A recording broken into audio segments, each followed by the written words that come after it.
This week I've been missing, disappeared. I had already told the guys from the live, but I'm moving, so there won't be a live stream this week, okay? But I'll post some little videos here, some videos you've been asking me for a while. I'm kindly asking for your like. If you're not subscribed yet, please subscribe. Today's little video is the famous little podcast that you guys really like. And today, we're going to talk about Black Ops 7, also known as Bull 7. There will probably be some guys who are going to curse at me here, man. I don't know what's going on, but there's a polarization happening. It seems like in every topic in life, even video games, right? And now it's a thing of Call of Duty versus Battlefield. This little fight really reminds me of the political battle between the left and right. I think it's really weird, guys fighting over old video games. That's really strange, man. But today's video isn't about talking about Call of Duty versus Battlefield. But apparently, you can't like Call of Duty anymore, right? Is there some kind of herd effect of hating on Call of Duty going on? I'm not saying they don't deserve it. I think Call of Duty does deserve the hate it's getting. But I think people are getting things a little mixed up. Why? Who should be getting the hate? It's not the people who like Call of Duty, it's the company. Call of Duty ended up in the situation it's in now. With Black Ops 6, with Warzone in the state it's in now, which for me has been by far the worst time for Warzone. Guys, the game is like this because of the company. You don't need to attack Joãozinho, who's just playing Black Ops 7 and minding his business. You need to go after the company, man. Go after Activision. So I do agree with the hate towards the company, towards the game. I think you can hate on Call of Duty, yes, because they deserve it. We've suffered for many years at the hands of this company. The company doesn't care about the consumers. Unfortunately, that's the truth. But anyway, making it clear that I understand the hate towards this game. I thought it was a good game. I'm gonna talk about the positive points, the negative points, and I'll explain why I think it's getting so much hate. About the gameplay, guys. The game's graphics are standard Black Ops. It's that more cartoonish style. It's not really going for a realistic look. It's a bit more colorful. And I know graphics aren't the main point of the game, at least for me. But I don't really like Treyarch's graphic design. This cartoonish style doesn't appeal to me. I much prefer Infinity Ward's design. So I know there are a lot of people who don't like it. A more cartoonish game, BO6, proved that, so this game keeps that BO6 vibe. I didn't notice a graphical leap or think, wow, what a beautiful or wonderful game. There are some maps that look nice, but overall I didn't think so. That wow, my god. For me, it's still inferior to Modern Warfare 2019. I just don't understand that. What happened in the franchise? Because it seems like every game released after Modern Warfare 2019 looks worse than it. I don't know why they can't reproduce that. Man, take that game and work on top of those graphics. I really don't know. Talking about the game's sound, man, I can't hear footsteps. That's the truth. I don't hear footsteps in this game. Guys, sometimes the footsteps work, but most of the time there are no footsteps. So, the game's sound overall, I don't know if they reused it, but I think the sound is very similar to BO6, the sound of some weapons, the sound of explosions, things like that. So the game's sound design is really similar, even to BO6. You might not like that, or you might like it. Now, what comes along with this sound issue? It's exactly how the weapons feel. Here I'm just talking about the technical part, for now. The feeling of the weapons in this game doesn't please me much. Maybe I'm a bit picky about this, but I think a lot of it has to do with the sound, because the sound of the weapons isn't that satisfying sound, that delicious sound. You know the sound of a headshot? On the other hand, the animations are well done. The weapon animations, they're really cool. But I'm saying these things here more as criticism, guys, but still. This isn't something that really interferes with your enjoyment of the game. What I'm saying here is more for the guy who plays Call of Duty every year. Who even notices these things? Many people don't notice what I'm talking about. Maybe I'm being too critical. But this issue with the game's design, this technical part, I didn't think it's a game that innovates. Here, you can say, yes, that it's a downloadable content and all that. There's also the issue of futurism. Futurism doesn't appeal to a lot of people. I'll even talk more about this at the end of the video. But the futuristic weapons, I don't know what it is. It seems like they have less personality. They're made up weapons they created. So I don't know what happens, but it really gives me this feeling of a generic weapon. Precisely because it's a model that doesn't exist. Then there are some variants. For example, there's a variant of the sniper. It's all futuristic and crazy, you know? It resembles a Halo weapon, but its shot sounds like a regular gunshot. So it creates that disconnect. It feels kind of weird, you know? A futuristic weapon that you shoot and its sound is like a wooden gun. Man, that makes no sense at all, right? Other technical aspects here aren't so negative. The kill streaks are good, the kill streaks are strong. It takes a while to take them down, to bring them down, although there are some upgrade options there that take them down quickly. But then the guy has to give up equipment he could use to get more ammo or something else more useful, just to take down other people's stuff. So, there are some counters for the kill streaks, but not everyone is using those counters. So the kill streaks end up being pretty strong. The perks this year, I thought the perk system was well done. There are some perks that totally change your gameplay. For example, the tactical sprint perk makes the game really fast. I saw a lot of people coming into my stream saying, man, this game is really fast. This game is really frantic. So what happens? It's the tactical sprint perk. How did sprinting become a perk? It's really strong, guys. It's really fast. So, if you like this more fast-paced game, you can equip a tactical sprint and you'll see that it will completely change your gameplay. I didn't find the game too fast. Seriously. They nerfed the slide. The slide is much slower. It's not like it was in the beta, the game's movement. This wall jump thing, almost no one is actually using it. Just to show off. I only see guys wall jumping to climb onto something. The guy comes, jumps, gets up on the window, that's it, man. I'm not seeing people moving around at all. Everyone's just walking and shooting.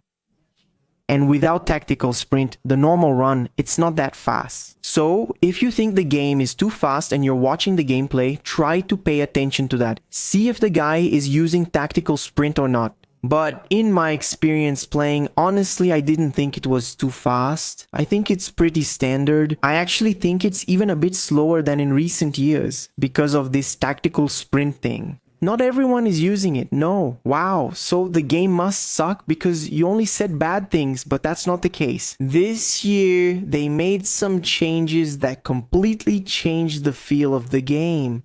Speaking here, from a point that I think is one of the main points of Call of Duty for you to know if it's a good Call of Duty or not. It's the maps. Guys, this game doesn't have a single bad map, seriously. This is the Call of Duty of recent years.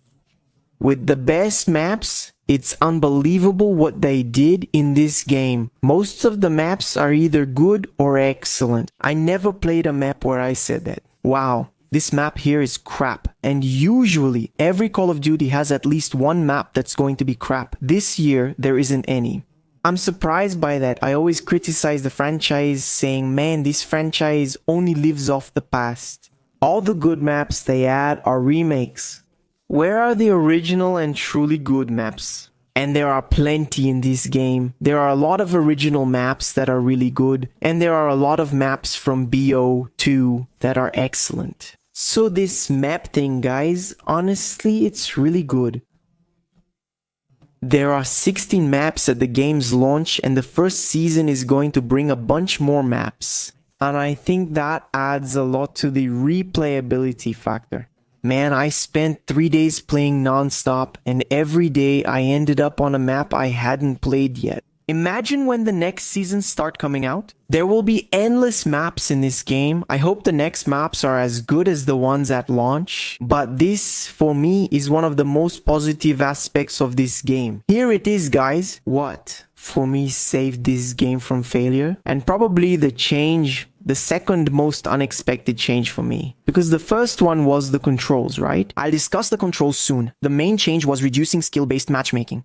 man, I had already given up on Call of Duty multiplayer. I didn't play multiplayer anymore. I would get into the game, get the camos, and that's it. I never went back into multiplayer.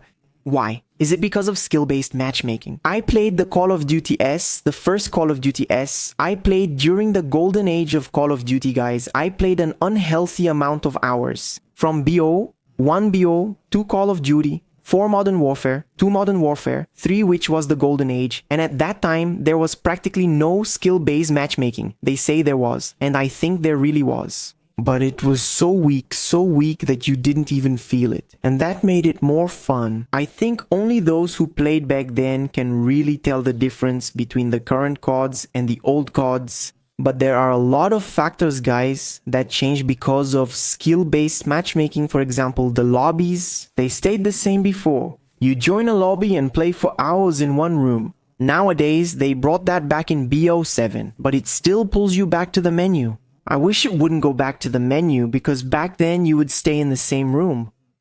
No, not in the menu, and the voice chat would stay on the whole time. You were talking to the guys in the waiting room, then during the match too, so you were there the whole time. With this social aspect, there wasn't really this meta thing, like, wow, everyone is playing with the same weapon. It's not because all the weapons were the same. No, there weren't any overpowered weapons. It's just that the matches weren't balanced by skill. Some bad players used random weapons, while good players used better weapons. So, the variety of weapons you saw in the lobby was much higher, and skill-based matchmaking was a factor that messed that up. Besides the fun factor, right? Like playing a casual match and having to give it your all the whole time. It's not fun, man. There's no point pretending it is. Oh, come on. But you have to play with people at the same level. It's cool to play with people at the same level. It's cool. But that has to be the player's choice. He has to turn around and say this. Now I want to give it my all. So now I'm going to join the ranked match and give it my all. Or what always happened in the old days, in earlier CODs, we would run into a full team on the other side. And then what would happen is one team would fight with the other and one team would curse at the other. You'd stay there for 2 hours, giving it your all. Against a whole team of tryhards, that's what would happen, guys. That was awesome, but it didn't happen every match, just like the recent CODs. So like, this change in skill-based matchmaking makes the game a lot more fun. A lot more. You can play with a knife, you can work on camouflage, you don't have to go all out all the time, you can mess around, you can get a nuke. Some matches are easier than we've had in recent years. Some matches you get crushed by tryhards, which keeps the game unpredictable. Something happens in every match. Some lobbies stay, some lobbies you go back to the menu. I still haven't understood how this system works. But man, it's really excellent. It's looking a lot like the old Call of Duty. Guys, so if you like the old Call of Duty multiplayer experience, this will probably just save your game. Hey guys, for me, this is the most unexpected change of all. I really wasn't expecting this at all. I would have sworn they'd never do this. They nerfed aim assist. I know this is an annoying discussion that's been ongoing for years, but man, it's undeniable that the assist kept increasing. Since Warzone 1 it increased, I think about 2 times. Until it got to the point, it is now in BO6 and in BO6 is Warzone, where it basically just became an aimbot. The controller played by itself. You might even say, oh, but it wasn't like that for me. Okay, fine. But let's agree here that for the company to have changed it, something must have been wrong, right? The competitive Warzone scene simply didn't have anyone playing on mouse and keyboard anymore. There were still 2 big ones left, which were Huskers and Bradman. And both of them this year said, guys, I'm done here. I'm quitting competitive Warzone because it's impossible to play with mouse and keyboard. The mouse and keyboard channels just started disappearing. Very few are left now. So what do I think led to this nerf, right? 3 main factors led to this nerf. First, the number of mouse and keyboard players in the game disappeared. Guys, they definitely have that data there. They must have seen that there were, I don't know, about 95% of players using controllers in the game. And I'm not even exaggerating. Guys, seriously, everyone who used mouse and keyboard either switched to controller or left. The second thing was these super famous pros. They're really famous overseas. They left the competitive scene saying, I'm not competing anymore. The third thing, which I think was the main one, It was that Shroud went to play the BO7 beta, if you don't know who Shroud is. He's one of the most famous streamers in the world. He played competitive CS for a long time. He was considered the best PlayerUnknown's Battlegrounds player in the world. The guy is a beast, guys. He's really good. He's like the 9X from abroad. And he got into the BO7 beta and he started getting beaten so badly. A random guy using a controller. Man, he couldn't beat the guy. He died about 7 times in a row to the same guy. And then this clip of him went viral on the internet. It blew up, broke out of the bubble. It was a clip of him dying 7 times to a random guy, like just some Joãozinho. 1, 2, 3. Then he said, man, you really can't play Call of Duty with mouse and keyboard. And this clip went viral in such a way, guys, that it definitely must have reached the company. So, I think the company saw all these factors, right? And they saw this criticism that had been going on for a long time. This criticism, this fight between mouse and controller. And then they went there and nerfed it. The rotational aim assist, which was the most overpowered assist in Call of Duty. Call of Duty has always had 2 types of aim assist, right? There's one for the left analog stick and a standard one for the right stick's rotational aim assist. You didn't even need to aim, you just had to walk with your character and it would lock onto the target. I've posted several videos here about aim assist, so you already know how I feel. But I wasn't really believing that this nerf would be good, and the nerf was good, guys. Now you have to aim, you have to put the crosshair on the enemy for it to lock on. It won't lock on by itself. Not just anyone can pick up the controller and start dominating everyone like it used to be. Those who are really good with the controller are still dominating everyone. He knows what he's doing. He's precise with the analog stick. Average players used to rely on help from the controller, like about 80%. This guy's missing way more shots than before. He doesn't do what he used to do anymore. And those who are really bad with the controller are probably getting crushed. This nerf really changes the game, making it a shooter where people actually miss shots. You're not locked on all the time. You can move around, trick the guy, make him miss his shots. So, you can play with a mouse, you can play with a controller. I think it's much more balanced now. Oh man, people say the mouse is way stronger than the controller. It's not, guys. Do you know why? They improved long-range aim assist, which was always the controller's weakness. People are landing wild sprays from a distance. I'm even scared of Warzone now. When I parachute in, those guys are there with that laser. I'm scared, I don't know what will happen. But then for the guys who used to play with a mouse, can you play Call of Duty with a mouse again now? Alright, that's a win, the mouse input. This game felt a lot like BO6 to me. It's not as good as Modern Warfare 2019. Weapons still show some visual recoil, though reduced, and in some cases visibility remains limited. So it's not like the mouse has been buffed. The mouse is still the same. It's just that now you can compete a bit more. So guys, here's my verdict on this game, okay? I thought the game was excellent, honestly. Even though there's a lot of criticism about it, saying it's just a downloadable content for BO6, and like I said, I can even understand that. Technically, it's very similar. The graphics, sound, menu, and some operators are the same. So it's a similar game, but it's much better than BO6, guys. Much better, the movement is better, and the maps are infinitely better. Aim assist doesn't stick like that, and skill-based matchmaking won't punish you. So, the fun factor in this game is much better than in BO6. This game, by the way, has an insane grind in it. I know many people enjoy unlocking camos, for example. There are camos for all the weapons in multiplayer Zombie Campaign and Warzone A from Warzone. It hasn't been released yet, but there will be 4 types of camos for each weapon, and each weapon has a prestige camo. So, if you like having a goal in the game, I know a lot of people enjoy that. I'm one of those people. This year, there's endless content. You probably won't even finish unlocking all the camos because there are so many camos in this game. The prestige system lets you level up, just like last year. So man, my rating for this game is actually pretty high. Wow, this is the best game I've ever played. It's the top Call of Duty in the franchise. But that's not all, guys. But they brought those things back. They went back on so many things. Probably because of the competition with Battlefield. If it weren't for Battlefield, I doubt this Call of Duty would be this good. It became a really fun game, despite all the flaws it has.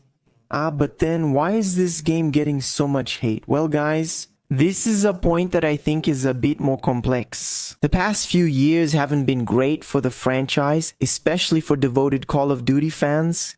We've been mistreated in recent years. The game's monetization is excessive. You buy the game, the pass, and then the premium pass. Now events are paid and skins have gotten more expensive. So they're draining the consumer's wallets. In recent years, it just keeps getting worse every year. This ends up saturating SBM. It was overwhelming the guys. The lack of updates and poorly done updates became a standard in Call of Duty. Poorly done updates. You update the game and you'll see the game doesn't open, the game gives errors, the game crashes all the time, full of bugs. Frames drop, the game freezes, and rendering stops. This has been the franchise standard lately, culminating in B6. I would say it was one of the worst CODs in the franchise, because it had some really chronic problems, man, and that really wore people out. People started to see more of the truth behind Activision and the way they treat consumers. I think that's a really strong factor for why people are hating on the game now. I think they really messed up, actually made two big mistakes, which was repeating the name Black Ops, since last year's Call of Duty was Black Ops 6. It was a huge disappointment. Everyone got really hyped at the beginning of the game and ended up disappointed. So, the drop was really big. In B6, what they did was release another Black Ops. That was really wrong, man. They saturated the Black Ops franchise the same way they saturated the Modern Warfare franchise by releasing Modern Warfare 2 and Modern Warfare 3. So that mistake, I think they shouldn't have made it. Another factor here, B6, he went way overboard with the game's visual identity. The game completely lost its identity. With the skins, they started selling shark skins. Skins of all kinds of weird stuff you can imagine. Cartoon skins, devil skins, even underwear skins. Man, they messed up the visual design of the game. You were running out of nowhere and suddenly a Teletubby was shooting at you. And that drove a lot of people away from the franchise, guys. You can try to deny it and say it didn't drive a lot of people away, but there were a lot of people complaining about it on the internet. So much so that they cancelled some bundles. They even said it themselves. Activision itself said they were re-evaluating some bundles they were going to release. Some planned partnerships in B7 were cancelled because B6 skins were meant to carry over, but that didn't happen. So people were already fed up with this stuff, with these crazy ideas. What did they do? They launched a futuristic themed game. Dude, you look to the side, there's a robot dog, man. Another character is a zombie.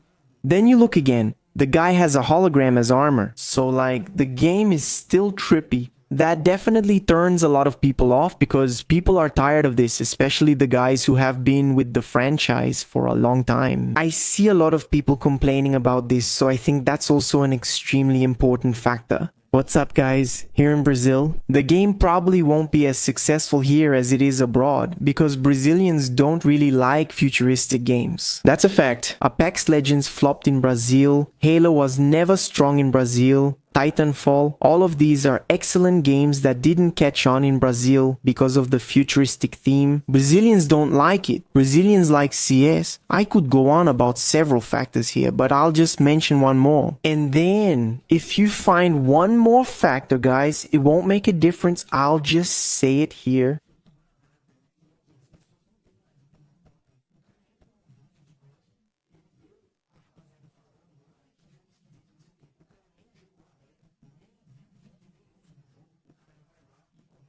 If you find a factor that makes you not like CS, you'll get scared. Excellent games, Brazil, these are excellent games, all of these are excellent games. Titanfall, all these excellent games here in Brazil. Titanfall, all these excellent games. Titanfall in Brazil. Titanfall, all of these are excellent games. Titanfall in Brazil, these are excellent games. Brazil, Titanfall.